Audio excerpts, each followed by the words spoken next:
Hello, Deadheadland. Good morning to you. It's Sunday, and what is today? Today's December 8th. I'm Happy Cat, most of the time anyways.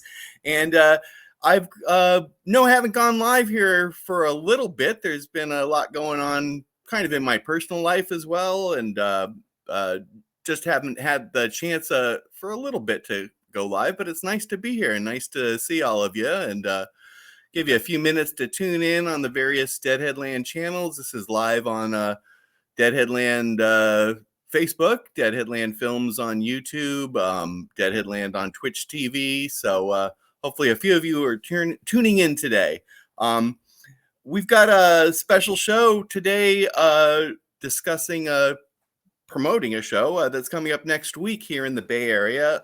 A new band, a really original, creative variation on the Grateful Dead tribute cover band, probably unlike any other Grateful Dead tribute band out there. I mean, there's a lot of good bands, and we see them come through the Bay Area here all the time. It seems like it's Mecca. Every Grateful Dead cover band in the world eventually wants to play somewhere in the Bay Area. Used to always want to be at Terrapin. Unfortunately, that's not a thing anymore. But people want to come here. They want to bring the Grateful Dead, their variation of the Grateful Dead, here to the Bay Area. And this is, I have to say, just really a standout act. Talking about Bertha, Grateful Drag, it's just definitely a different approach to the music. And I watched many of their videos. I'm really excited to get the opportunity to see this band live next week in Berkeley. And I've got a few members of the band here to join me to talk about their music, about the band, about the upcoming show. So let me introduce them to you. First, we have here Melody. Hi, Melody. How are you? Hello. And Jacob. Yeah, and Jacob. Melody and Jacob. Hi. All right. Hi. So nice to meet you. Nice to see you this morning. We chatted a little bit a few minutes ago, but this is really the first time we've had a chance to get to know one another. I have been watching you online, though, and it's really like I say, it's exciting to see somebody doing something different and a new approach. And I was kind of curious, just what was the, I guess, what was the impetus? What was the idea that, or inspiration that moved you brightly to develop this band or to start Bertha? It was myself and Mommy in the band. I'm Daddy Bertha, and she's Mommy Bertha, the other cis woman in the band. We were both kind of recovering from musical burnout, touring burnout. We were both in really hard touring bands, and in 2020, both of our bands ended. And we were trying to figure out how to get the joy back in music. And we both were raised on the Grateful Dead and loved the music, loved the songs, and loved kind of like singing them as like female lead singers. And so we thought about starting an all-women Grateful Dead cover band. But we realized Brown Eyed Women's already doing that. You know, we don't want to like step on their toes.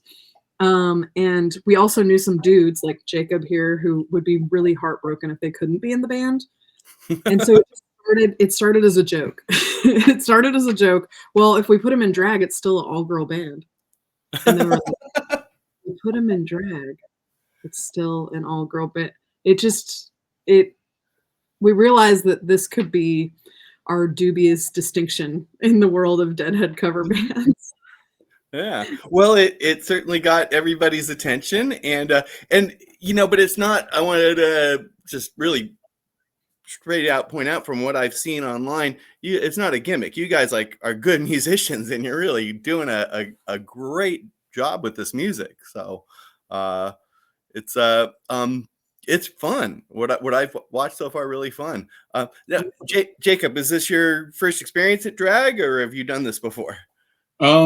Yes, it is my first experience in drag. I have done, you know, I've been to Burning Man in my college days. There was a thing where I went to college called the Drag Ball, so I've dabbled a little bit in you know, these kind of performance arts, but never like this.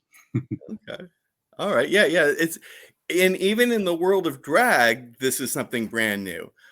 I had a friend 25 years ago, this guy Clay, who you know, he's just a regular dude. We hung out, we went to Bruce Springsteen concerts and stuff, but he worked as a drag queen, and he performed at like a review in Los Angeles at La Cage, actually, which is a really high-end fancy drag show, and he played Barbara Streisand and Bette Midler, and which is hilarious because you wouldn't know if you just saw him on the street. You would never guess, and he was brilliant. He was awesome. But that's more, in my mind, what the traditional drag was. So you're doing something untraditional in the dead world and untraditional in the drag world.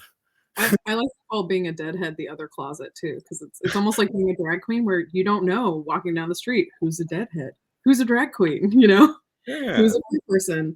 And it's kind of great. Like especially in the music world, there can be a little bit of a stigma, especially here in Nashville, certain scenes where they're like, oh, you like the dead? Okay. Like that's kind of, it's not really in line with like execution and like a certain ethos of kind of music school thought, but I think the musicians who get it on this deep level. So there's like, I would say it's like probably 50-50 here in Nashville of who's like a secret deadhead and who's not among the musicians. And you just never know until you ask, and you're like, oh. And so that's kind of how we found each other in this band as well. Is Mike still hanging out? Yeah, let's bring Mike in. Yeah, hey. So here's another member of the band. Hey, Mike, thanks for joining us. And so Mike, you said when I met you earlier, I'm trying to get the picture so that we can see you. There we go. That you were the rhythm guitarist, or what we would say the Bobby in the band. Yeah. Baby Bobby Barbie Bertha, to be precise. Oh, very fun. Yeah. Well, what's your connection here? Have you been a deadhead for a long time? Is this have you done drag before? Is this I haven't done drag before, been a deadhead for a long time.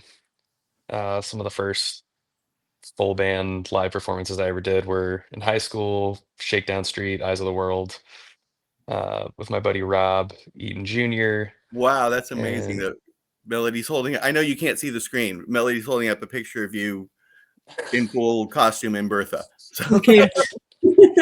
Yeah. Wow. Her creation, really. She brought it all to life. That's my baby. And you have, and Jacob too. You have your other musical pursuits aside from this. I mean, you're in other bands or doing other stuff.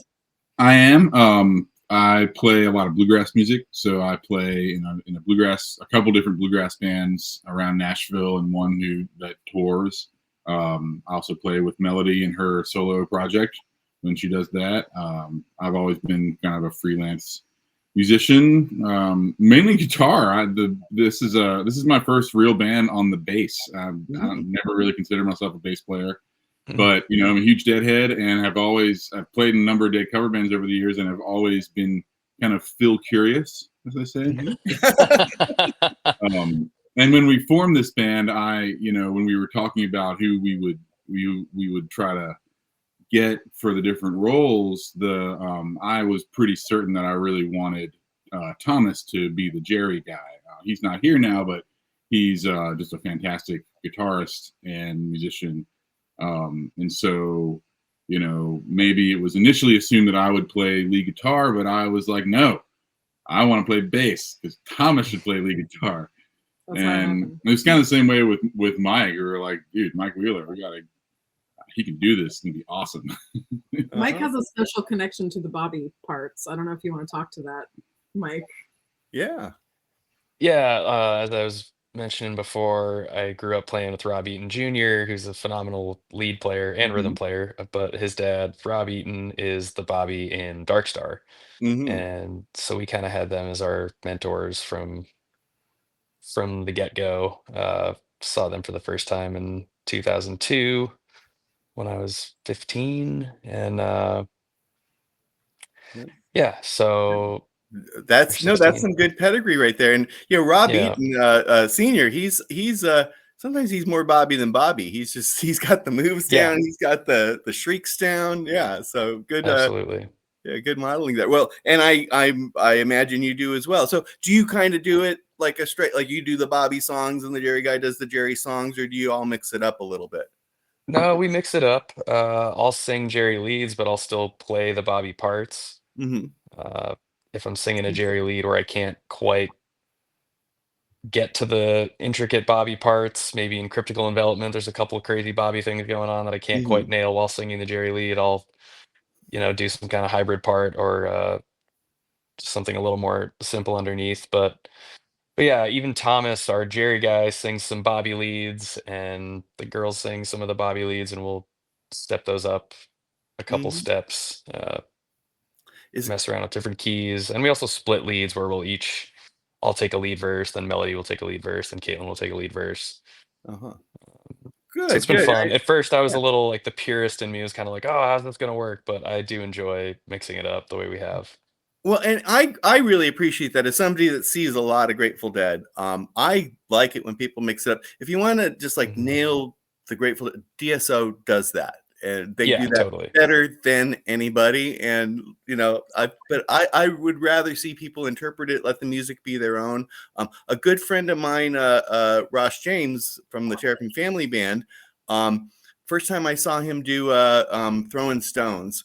I went up to him afterwards. I'm like, "You've never watched Bob Weir do Throwing Stones?" He goes, "No, I never have." This is my take on the song. I'm like, I love that, because he wasn't trying to like do the little inflections and the Bobby bits. He just played it. So I really actually like when bands take their own approach to it. I mean, you start Mhm. with the format, but so yeah, very exciting to see what you're going to do. And Melody, you've got your own music thing going as well, right? You've a singer songwriter. Yeah, several of us in the band are singer-songwriters. Mike is a Mhm. singer-songwriter, has his own career under Mike Wheeler or Michael James Wheeler, depending what you want to Google. Just Mike Wheeler Just for Mike now. Wheeler. Can we find you like on streaming services and stuff? Yeah, Yeah, you yeah. can totally find him. You can find me too. Although these days my solo stuff is from a while ago. I have a few new things out post 2020. But Jacob and I used to be in a band called Front Country. And then nowadays I'm mostly writing with other artists Mhm. for their stuff. So people who are out there grinding it on the road, and I'll just be here in East Nashville doing my Grateful Drag band. Thank you very much. Right. And I had mentioned to you that I just saw Molly Tuttle last night. She played at the Rex Foundation benefit at the Fillmore, and that she did the song Crooked Tree. And as I was driving home, I kind of like, wait a second, I think I know. And I kind of put the connection together that you co-wrote that song with her. Yeah. It's a beautiful song, really, I love it. Yeah, I'm really proud of that song. Yeah, well, you should be. And you had said you also you've been doing some songwriting with Sierra Farrell, Yep. Yep. and Yep. you got something that's being considered for Grammy, as I understand it. Yeah, I'm nominated for a Grammy for the first time officially as like a songwriter. Yeah, Sierra for American Dreaming. No big deal. It's fine. No big deal. no big deal, but that very What's awesome. crazy, we're actually playing in Chicago with Bertha the night before the Grammys. So I'm gonna fly super early morning from Midway to LAX and go to the Grammys. The pre-televised kind of folky Americana awards and stuff start at noon. So that starts at noon. It's an all-day thing. So it's not gonna be that fun really, but I'll see a lot of good music. And I have to go, right? It's gonna be yeah. I mean, to have that Mhm. experience and that opportunity, wow, you have to. Yeah. Yeah. Yeah. Well, I'm from LA originally. I live now in the Bay Area, but yeah, no, I'm totally the things like the Grammys or an Oscar nominated, all that kind of stuff. That's like that's a big deal. That's I know in the Deadhead world, not necessarily, but in the world, that's really awesome stuff. So well, the Dead are getting the Kennedy honors today. they are today. Yeah, they did like Mhm. a You bunch can of watch it. photo shots. I'll be on that gig, but I really want to watch it after the fact. Yeah. We were, maybe this, we were just this past Wednesday in DC as part of the celebrations to leading up to the Kennedy Center honors. They invited Bertha to come play at the Kennedy Center as they do one show per Kennedy Center honor, and we were the one for the Grateful Dead, and it was pretty great.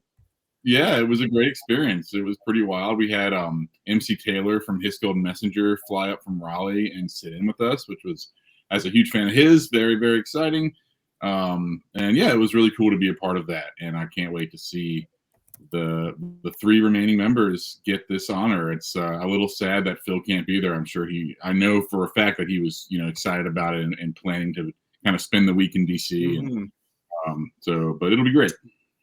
Yeah, I just saw some photos from yesterday that they were taking the three. We used to say the core four, and I haven't found out something cute that rhymes with three. The the remaining three, but it's just, I mean, really sad, that we lost Phil.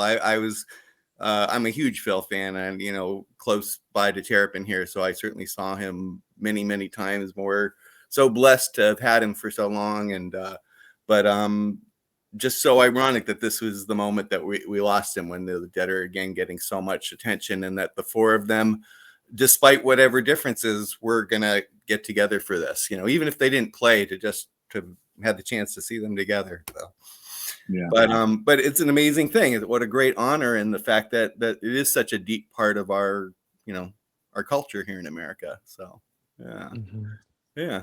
Well, very cool. Let's you guys have a show coming up, and you also just finished a tour, as I understand it. So want to talk a little bit about that?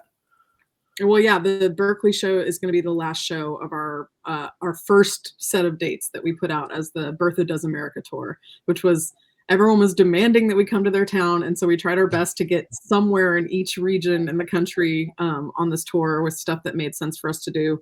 We all have other projects going on, so it's kind of limited. If you're wondering why Bertha doesn't tour that much, we're also sort of taking it slow, starting out with this band, making sure it's going to be sustainable. The show that we put on is just, it's a really long show day, because we're getting in drag all day as well, and we have special guests and stuff. So it's a pretty taxing, grueling show day. And so we're still figuring out how to do it, how many people we need to bring on the road with us. And so this was kind of the test run, and Berkeley is the last show of the year for us. We did tack on Cleveland and Chicago coming up at the end of January. So if y'all are in Cleveland and Chicago, we're coming for you. Chicago's selling really well. Cleveland, I'm not sure knows about Bertha yet, but if you're in Cleveland, get your tickets. We'll get the word out there. Correct me if I'm mistaken, but aren't you for next year already on the lineup of some festivals or something? Or we're on Jam Cruise in February, Jam Cruise, which will be exciting. And there's a festival we played last year near Tennessee in the caves. I can't remember exactly what they're called. The caverns. The caverns. Uh-huh. And it's a string cheese festival that we did last year, and they're going to bring us back in Memorial Day weekend to do it again and play inside this cave underground, which is pretty wild. And yeah, we're working on a number of other things for next year. Yeah, we'll see. We'll be announcing fairly soon. We're working on some stuff for next summer. Well, very good, very good. I hope you get a lot more opportunity with this. And then in Berkeley on Saturday, which I want all my local Bay Area friends, I want to encourage you to come to this show on Saturday in Berkeley. It is going to be the party of the week. I'm absolutely sure that you have some really great guests, some really good friends of mine as well, that are David Gans and Alex Jordan, and I know you've got the T sisters, and so this is more than just Bertha. This is an extravaganza, really, the Saturday show. That's right, and everybody gets in drag who sits in with us. We would love to have a member of the Dead sitting with us, and we would really love for them to strongly consider getting into drag with us, because that's kind of the deal. Yeah. Well, all right. So the message is out there. I know. I don't think Bobby's got anything next week, and come on down, Bobby. I heard he's coming back from a trip or something. So let's see if we can get him to at least come out and check out the show.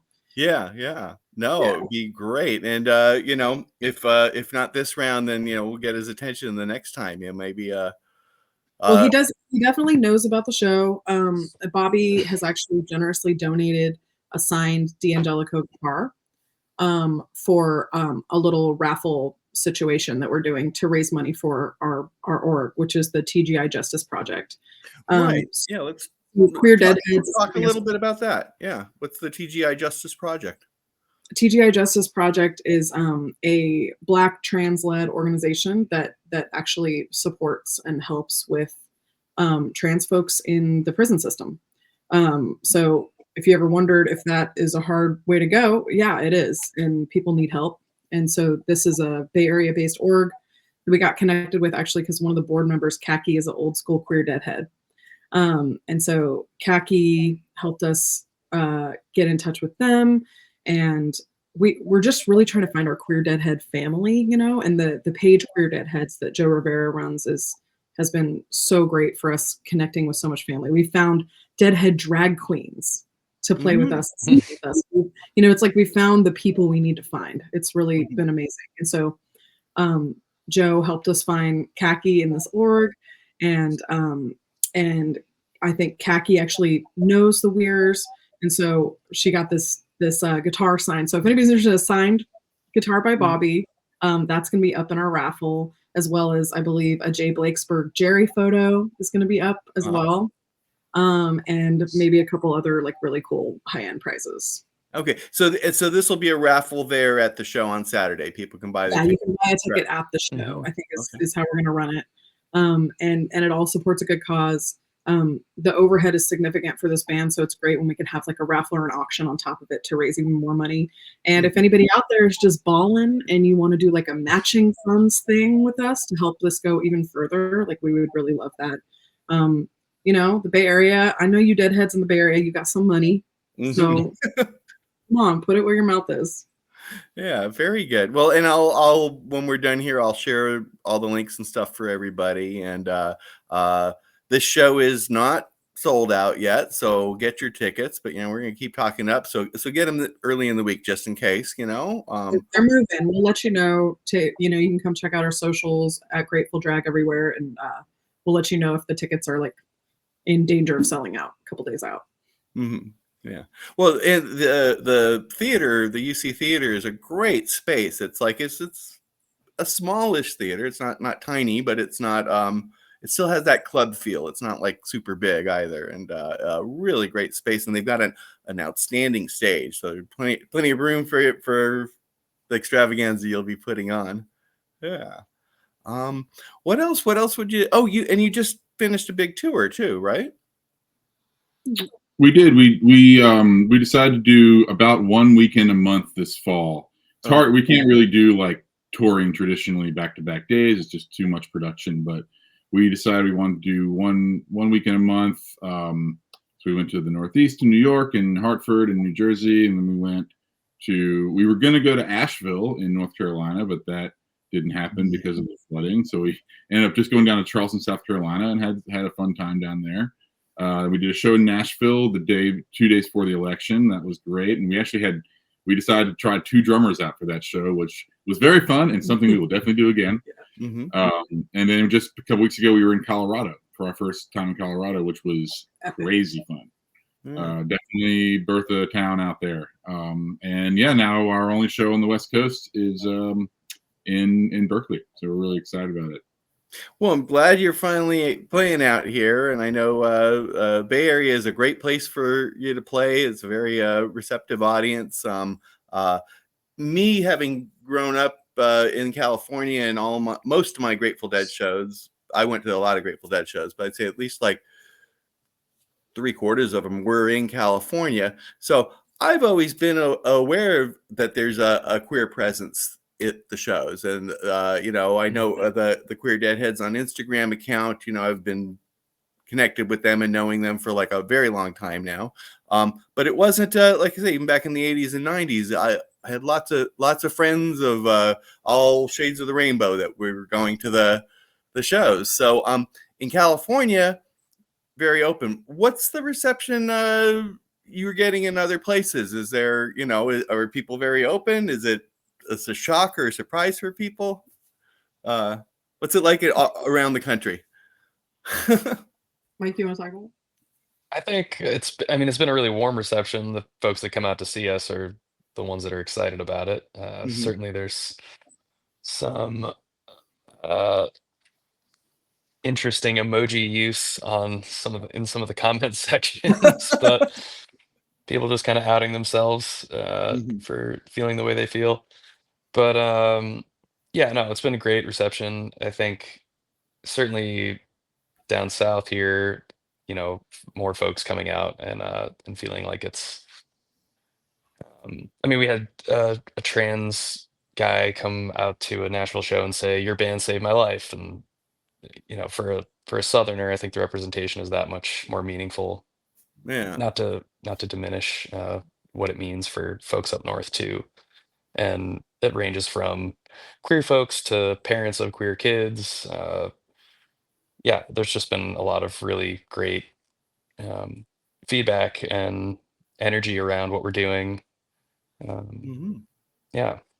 Oh, great. That's really good. In fact, that was the feeling I got when I first learned about you in that first show that I saw that you streamed from D's there. That was almost, well, it was very, very fun. It felt to me like you were making a statement there, like we're here and we're gonna do this. And I know there's in Tennessee there's some free speech issues, I guess we could call it, so um It very much is a free speech issue as well. Like, I think the reason that we wanted to do that first benefit was that as musicians and professional touring musicians, we can see like really easily the slippery slope of banning drag, which is a form of performance art, and it's banning what you can wear on stage.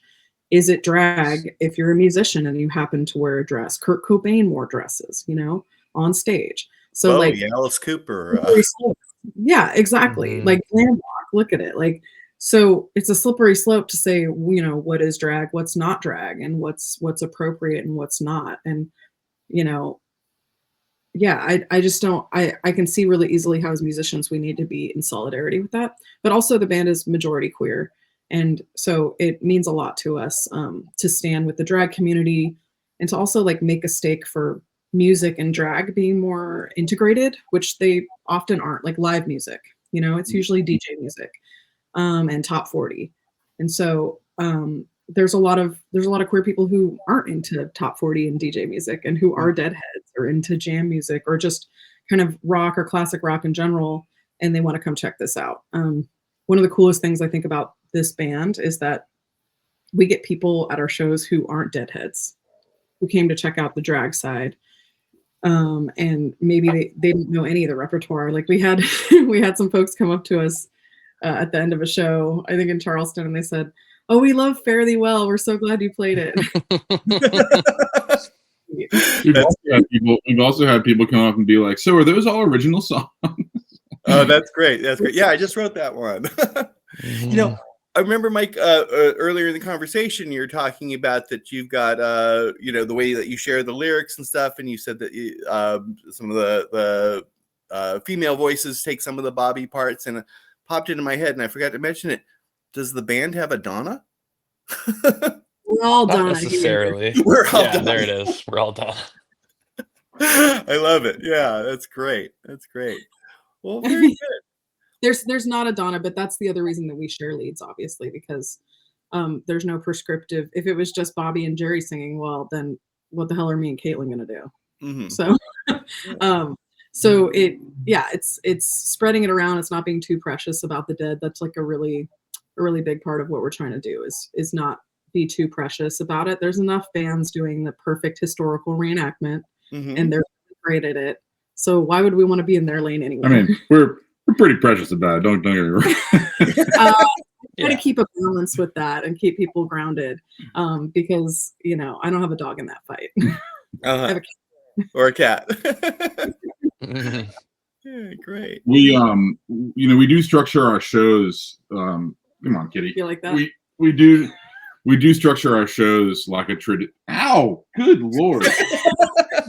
Sorry. This cat. We do structure our shows like a Grateful Dead show, and we try to two sets and drum space. Drums in space, yeah. Yeah, we try to use that structure to our advantage. We want to present a full 2-set show, and we want to. The structure works in terms of what songs for first set, what songs for second set, and we try to use that to our advantage. And as the fairly puritanical deadheads in the band, really we want to maintain some of that because it just works so well.